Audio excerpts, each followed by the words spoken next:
Hey, what's going on, y'all? It's your boy Charles. We're checking out Original Gangsters by Ben Westhoff.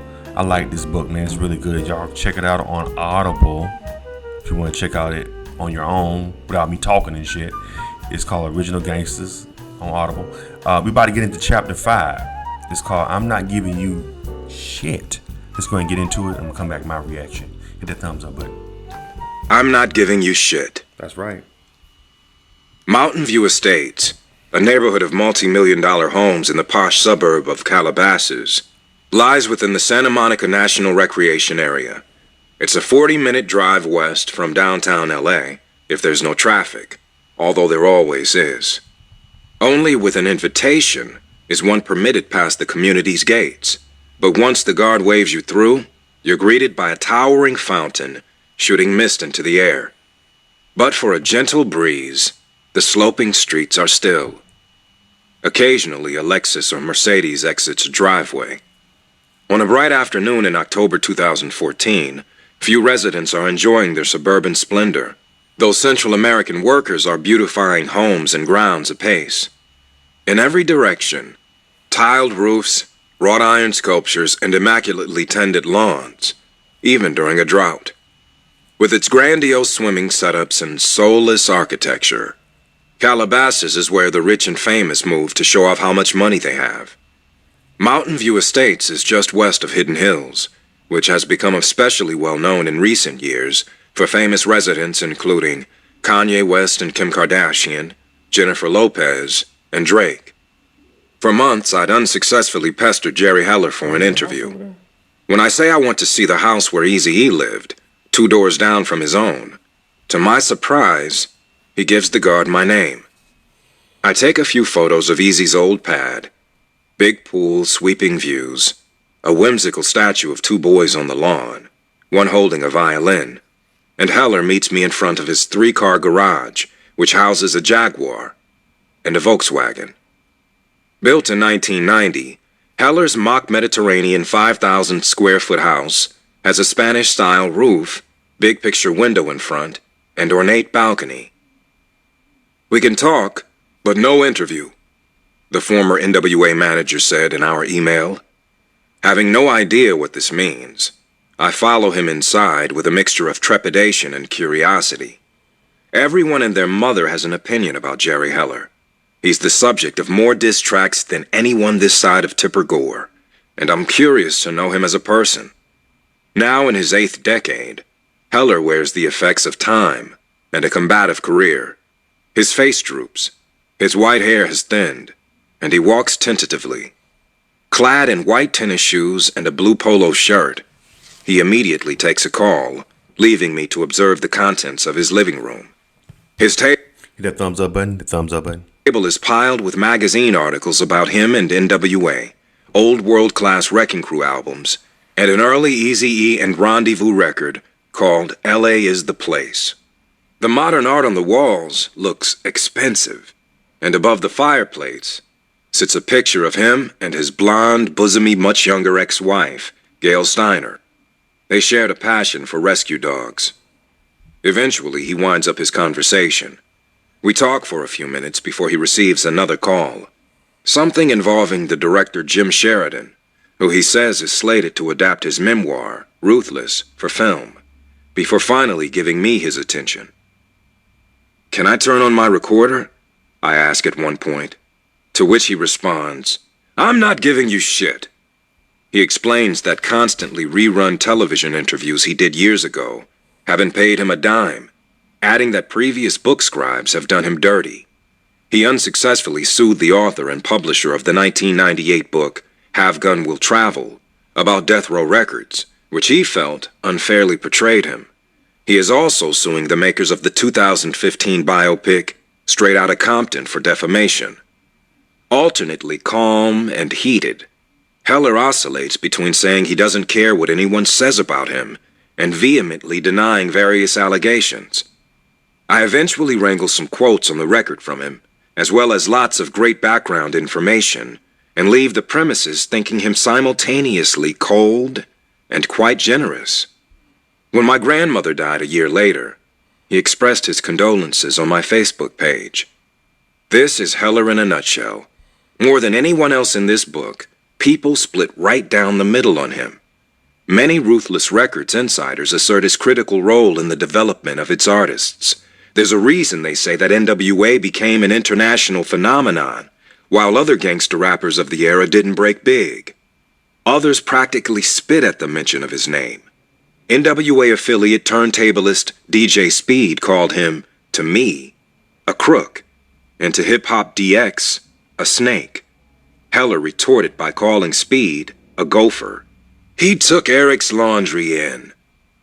When Heller appeared on the Murder Master Music Show internet radio program in 2013, a caller referred to him as a Shylock. He returned to the podcast a year later, and a different listener called him a Shylock again. Ice Cube famously used anti-Semitic language toward Heller when things soured between them. But in the early days, at least to many artists he courted, his background seemed to imply an ability to make it rain. He was a white Jewish dude that knew people, and he could get into record companies that we couldn't get into, Arabian Prince said. It was hard enough getting money out of our own banks. There's one thing no one disagrees about. With Heller's help, Ruthless Records went from a regional homegrown success to a national powerhouse. Looking for a professional photographer for your next big event? Need video of your special day? Then look no further. For $100 an hour, have a professional photographer or videographer shoot your wedding, birthday party, quinceañera, bar mitzvah or bat mitzvah, anniversary party, or whatever your special occasion may be. Highlight your event with professional, crisp photos and video. Check out Charles Arness Photography on Instagram, as well as book us for your next event. Must live in the Southern California area.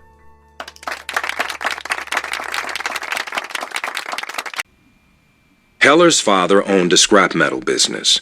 He loved gambling on sports and hung out with the Jewish mob, eventually landing the family in wealthy Cleveland suburb Shaker Heights. As one of the town's few Jews, Heller felt like an outsider, he wrote in Ruthless. After receiving a business degree from USC, he reached great heights in the music industry in the 60s and 70s, acting as agent for artists like Marvin Gaye and Creedence Clearwater Revival, bringing Elton John and Pink Floyd across the pond for their first American tours, and serving as mentor to famed music manager Irving Azoff. Heller also promoted electronic music pioneers Kraftwerk's first U.S. tour in 1975. Along the way, he partied like the rock stars he accompanied. But Heller fell off his game in the New Wave, who were on the Dream Team's label. After being rear-ended on the freeway and receiving a settlement, Heller moved out of his mother's house, bought a condo in the Simi Valley, and plunged into L.A. urban music in earnest. He hawked records at the Rhodium and agreed to manage acts like the World Class Wrecking Crew and CIA. In the mid-'80s, Heller often used to sit in Macola's lobby and try to pick up artists to offer his services as manager, Don McMillan said. Heller hooked up with rappers and DJs whose talents, he believed, weren't being properly utilized. I recall at least a couple of times producers singing the praises of recording equipment that they had purchased from Toys R Us for $200, he wrote. His reputation was that of a mover and shaker from a previous era. Eazy in particular was dying to meet him, so much so that he paid Alonzo Williams to make the introduction. Which is why on the morning of March 3rd, 1987, Eazy-E arrived in front of Macola in his burgundy Suzuki Samurai, with MC Ren in tow. Eazy was dressed to impress. Lokes, brand new low-cut Converse All-Stars, immaculate white t-shirt, and a gold watch you could tell was real, remembered promoter Doug Young. Young was there for the meeting too. He had never met Eazy, but his reputation preceded him. How do you know it's them? Heller asked Young, watching from afar as Eazy and Ren came in. Because they look like two gangbangers, Young replied. Lonzo made the introductions, upon which time Eazy retrieved the cash from his sock to pay him for the service. They proceeded to McMillan's office, where the conversation was a bit awkward. Heller asked Eazy if he was the dope man in the song. Eazy went silent, but Heller continued prying. "I got a money tree in my backyard," Eazy said finally. This loosened everyone up, and Eazy went on to explain that he wanted his new group NWA to sound tough. "They're going to be hip-hop. They're going to be real street with it," he went on. "But they're going to represent the way that we talk in LA, the way that we act in LA. They're going to promote the LA culture." Heller soon warmed to the group's music, particularly the Boys in the Hood. He and Eazy decided to go into business together, and they soon met at Cahuenga Boulevard restaurant, Martoni's. Also there were Heller's partner, Maury Alexander, and the other Macola artists they were working with, including Rodney O and Joe Cooley, Rudy Pardee, Russ Parr, The Unknown DJ, Alonzo Williams, Arabian Prince, and Egyptian Lover. There was friction about Heller's increasingly close ties to Eazy, whose core style was disliked by some of his other clients. According to Heller's account of the evening, he announced he'd thrown his lot in with Eazy's upstart label, and that anyone who didn't join him there would need new representation. Alonzo Williams, however, said just the opposite, that artists, including Pardee and Unknown DJ, gave Heller the ultimatum. "It's either us or Eazy." Whatever the case, Heller and many of his artists parted ways. Heller's decision to team up with Eazy was hastily made. Heller said Eazy offered him 50% of Ruthless, but he insisted on taking only a 20% fee. "Every dollar comes into Ruthless. I take 20 cents, he said he told Eazy. "You own the company. I work for you." Heller would also manage a number of Ruthless acts, including NWA. But Eazy was the principal decision-maker. Arabian Prince decided to join the Ruthless crew, but he soon grew skeptical about Heller's proposed arrangement. For one thing, you didn't want your manager and your label's manager to be the same person. When it's time to negotiate, after all, you need someone looking out for your interests and your interests only. Such an arrangement is not particularly unusual in hip-hop, but it is also not ethical, said David Kronemeyer, an industry analyst and former senior vice president at Atlantic Records. The artist might want tour support from the label or a video, or to focus on certain markets where the act is strong. The record company might have a different position on all of these issues. Heller responded that he didn't manage all of Ruthless's acts, but when he did, he was always on the side of the artist, so any conflict would have been on his side. He added that in these cases, he only took a single commission and never double-dipped. Heller and Eazy's relationship would represent the backbone of Ruthless Records. It was a complicated one. Yeah, right. Hit that thumbs up button, guys.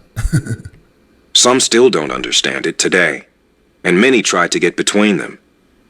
"People calling me asking me, why you got a white man as your manager?" Eazy said.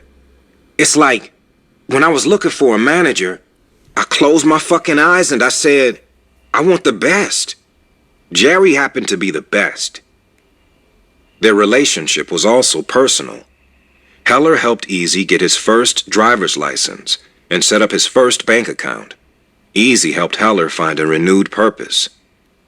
Eazy loved his dad, but they didn't communicate a lot, said Cherise Henry, who later became Eazy's personal assistant. While Eazy's father, Richard, was introverted, Jerry was like an active father to him. He would say, "Jerry's like a dad to me." Dre, focused on music, wasn't much involved with the logistics of setting Ruthless up as a business, but he was initially impressed with Heller as well, owing to the time the manager helped the world-class Wrecking Crew procure some money they were owed from their record label. One of Eazy and Heller's first decisions was to sign J.J. Fad. It paid quick dividends. Having heard their songs recorded by Arabian Prince, Dr. Dre no longer thought they were corny. He reworked Supersonic and co-produced their debut album of the same name, featuring a reshuffled lineup. Eazy intended Ruthless to be the hardest label on the block, but putting out a PG-rated group first made sense. Jerry and Eric were like, "We need to come out as a legitimate record label, so let's put out the girls first," said MCJB. Warner subsidiary Atco Records signed on to distribute the work, which went gold. Supersonic became a huge breakout hit in the wake of Salt and Pepper's 1988 smash, Push It. JJ Fad and NWA performed at a charity party for underprivileged children at the L'Hermitage Hotel in Beverly Hills on Valentine's Day 1988. It was hosted by hunk Scott Valentine, who played Mallory Keaton's bad boy boyfriend on Family Ties. NWA performed a kid-friendly song. No one can remember exactly what. Y'all, this is the Original Gangsters. This is chapter 5. And I'm not going to play the rest of it. If y'all want to hear the rest of it, go to Audible and check out Original Gangsters. This is a pretty good book. You know what? It's been so much said about Jerry Heller, man. I can even remember back before Eazy passed away. I think he even said some stuff about Jerry Heller because he found out that he was taking money from him back then. It was said that that's what Eazy was hurt, that he found out that Jerry was taking money from him. I don't know whether he ended up suing him, or I think it had been some speculation that he was going to sue Jerry Heller, or he was in the middle of suing Jerry Heller before he passed away. And then that's why it was a little rumor going around that Jerry Heller had gave Eazy-E, the hive, because he was mad because Eazy fired him. I don't know how true that is, but I don't know. What do y'all think, man? Leave your comments and subscribe to Charles on Airs World. Appreciate it. For more of these fascinating stories and true crimes, subscribe to Charles Arnis World. Thanks for watching.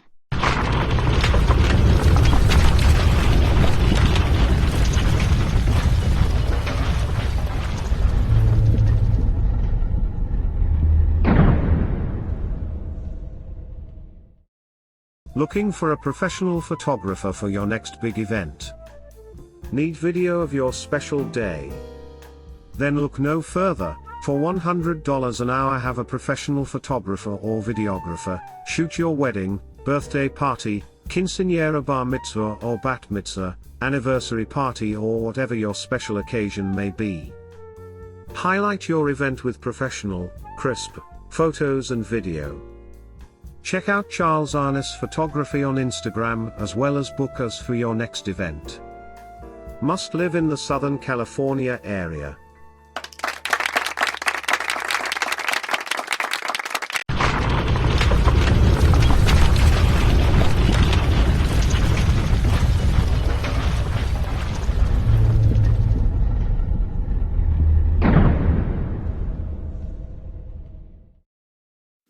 Butterfly in the sky, I can go twice as high.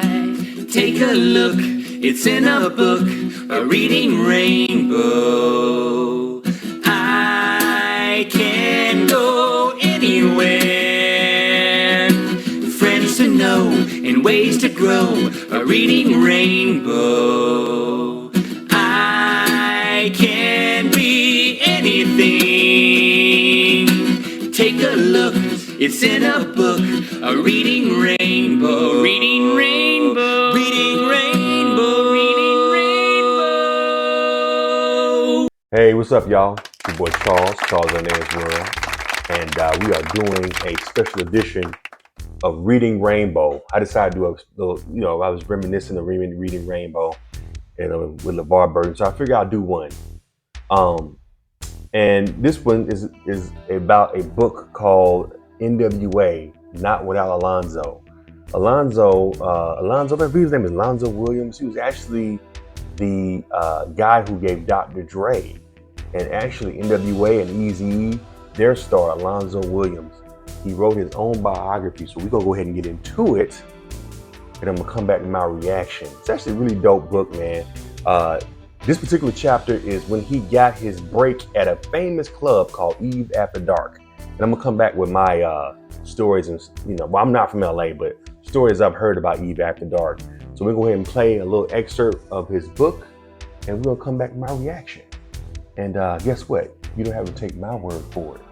I remember that from reading Rainbow. All y'all old people remember reading Rainbow. But anyway, let's go ahead and get into it, guys.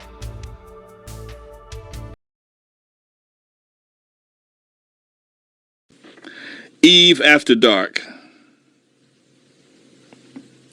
After my dad saw me at Alpine Village, shortly after I got laid from Record Shack, he talked to his friend Jeffrey Harris about what I was doing. Jeffrey had a club called Jeffy's. My dad and him were best friends. Jeffrey was a contractor. My dad was a part-time landscaper, and they did a lot of work together. Plus, Jeffy's was my dad's drinking joint. Jeffrey had just built the second floor of his club. It was a banquet hall, had little to no success, and my old man suggested that Jeffrey give me an opportunity based on my success at Alpine. Jeffrey's 6'4", deep voice, and a facial expression that looked like he's always mad. Nice guy, just looked like he's always mad. My dad brought me to him. I was 21 years old. I was fucking terrified. I walked up the stairs, not knowing that one day this would be my office. Jeffrey trusted my old man's opinion. My dad walked me to his office. This was like 30-some years ago. Set me down on the other side of the same desk I'm sitting at right now, and turned me over to Jeffrey. Look, man, my son wants to be in the entertainment business. He's giving dances at Alpine Village. He's getting a good crowd. He's making money. If you're going to do something, anybody can teach him how to do it. You can. He might want to come over here and check you out to see if you guys can make some money together. Jeffrey's deep voice announced a warning. Look it, goddammit. If I give you opportunity and you fuck me, I'm going to kick your ass, understood? Now my dad chimes in. If he has to kick your ass, you got 2 ass kickings coming. He has permission to kick your ass, and if he has to kick your ass, I'm going to kick your ass for making him have to kick your ass and making me look bad. This is how they talk to me. I'm sitting there thinking to myself, what have I gotten myself into? With this warning out the way, Jeffrey gave me his rules. I don't want no dope in my club. I don't want this. I don't want that. And the first time any of this shit's a problem, I'm kicking your ass out, you gone. I was under pressure walking in the door. I went and talked to my boy Roger. Hey man, I got a chance to do the spot over on Avalon El Segundo. You want a piece of it? Hell no, that's Shermhead territory. Hell no, you can have that. I don't want to fuck with that. I don't want nothing to do with that. You can keep that. What Roger didn't realize is I was from the Shermhead-infested area, born and raised all my life. I knew all the Shermheads. I knew the dudes that sold the Sherm. I knew everybody. Anyway, he turned it down, so I reluctantly went to my girl Jeannie.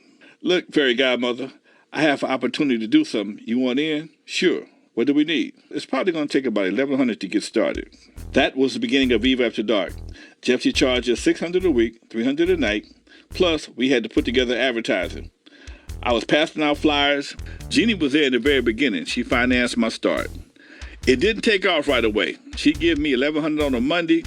I give Jeffrey his money. I gave Jeannie her money on Sunday, and I'd still be broke on Monday. We opened Eve After Dark, 1979, June 22nd to be exact. Rappers of Light came out around the same time, and Eve After Dark opened with Parliament Funkadelic dropping knee deep. All this shit was happening at the same time. We were passing out flyers and hanging posters, kind of stumbling our way around. We were doing okay, but not great. I could pay a few bills at home, keep Jeffrey happy, give Jeannie her money back. Everything was cool. Shortly after I opened Eve After Dark, I met a brother named Lewis Harper. He ran a record pool called the R&B Disco Truth. At that time, Lewis was the promotion director for Arista Records. Lewis would hang at the Eve After Dark to see the response to the records that he was promoting. Eventually, we became friends. One day, he called me to pick up some records from his brother-in-law's office. He introduced me to his brother-in-law, Gerald Busby, who was also the director of promotions. I had no idea at the time, but Gerald Busby was probably one of the most powerful black men in the music industry, along with Berry Gordy. That's his league. He told Lewis he had some appearances for Cameo Friday and Saturday, but nothing during the week. Did he know of any clubs that he could take him to? And I'm sitting there like a kid. I raised my hand like I had the answer to the question in 3rd grade. Mister, I have a club. And Gerald looked at me and said, "What club you got?" Lewis says he runs Jeffy's on Alonzo Segundo. Gerald looked at me and said, "You want Cameo to come to your club?" And I'm so surprised. I'm like, "Yeah." And sure enough, just like that, Cameo was booked to come to the Eve After Dark the next day. Now, I got to get busy. I got Cameo coming to the club. First of all, ain't nobody gonna believe me. I ran to K-Day, called my girl Rochelle. I bought 10 10-second spots, live reads, and all they said was, "Tonight at Eve After Dark, Cameo live in person. Tonight, Eve After Dark, Alonzo Segundo, Cameo live in person tonight." That was the best $100 I ever spent in my life. Cameo was hot as fish grease. Their song, Shake Your Pants, was blazing up the charts, and they were on their way to Eve After Dark. Cameo's promotion company gave us a bunch of album covers and flats to hang around the club. Nobody believed they were coming, but they came just to make sure I was lying. Cameo showed up. Well, not all the Cameo. They sent the horn section. Anybody knows about big bands back in the day, they were always 9, 10 pieces, but they included a horn section.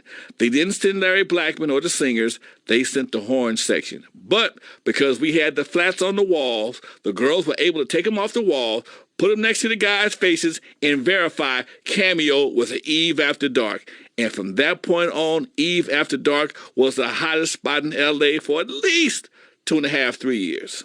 That was my first time at Eve After Dark ever making over $2,000. And I still had Friday and Saturday. I was on my way, finally. While we were enjoying our success at Eve After Dark, our crosstown rivals, Roger and Uncle Jam's Army, was building up some steam of his own. Roger and his boys actually came to me 5 months later after we got the Eve rolling and tried to get in on what was now the hottest spot in the city. Andre, a.k.a. the Unknown DJ, who was head of my promotions and my music director and my right-hand man, politely, in his dry but humorous way, told Roger to kiss all of his ass.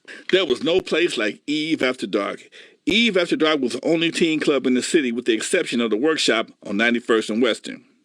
It was near, but not in Compton, technically a quarter mile out of Compton. We got a lot of support from Compton, Watts, Gardena, everybody. Days of style. We were always dressed to the T. We wore slacks, we wore dress shirts, we were clean every day. That was the difference between today and back in the day. We had a different dress code, we had a different look, we had a different feel, we had a different vibe. Back then, we didn't wear tennis shoes on a regular basis. Tennis shoes was something you did when you go to play basketball. I recall playing football in dress shoes and slacks because we could. If you ever see New Jack City, you'll see G-Money and Nino playing basketball in dress shoes and slacks. We take off our shirts, be bare-chested, playing basketball in dress shoes and slacks. That was a sign of a real hustler back then. Because the Eve was located in the county of Los Angeles, it didn't fall under the same rules as the city of LA or Compton. We were able to do things a lot different back then. One of the things we did at the Eve that you couldn't do nowhere else, we had after hours. In the orders of city of LA and Compton, all entertainment had to stop at 2 o'clock. No bands, no jukeboxes, anything. Well, nobody said anything about DJs. And for the first few years of Eve After Dark, we stayed open till 5 a.m.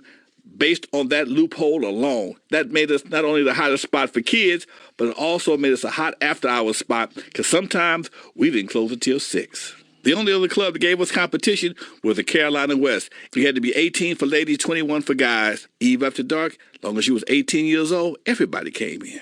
We had everything going smooth for years. Then it got kind of redundant. So we started experimenting. We started bringing in live entertainment, like bands. But one of the best things I did was to bring in Robin Harris to host the show. Yes, Baby Kids Robin Harris was my main man at Eve After Dark for years before he went to the Comedy Act Theater. In fact, Robin met his wife, Zanetta, downstairs singing in Jeffy's while he was doing comedy upstairs at Eve After Dark. Shortly after that, I wanted to make a record. I thought it would blow up like Run DMC, so we headed to the studio with some basic drum beats, kick drums, and a scratch record. The type of sound Run DMC would make. The vocals were done by Clientele, the scratch was done by Yella, the record was called Slice. We recorded this song in 45 minutes, sold about 2,500 copies, and that kicked off our record career. Before we made Slice, we went to the studio and recorded our first song called the EAD Rap.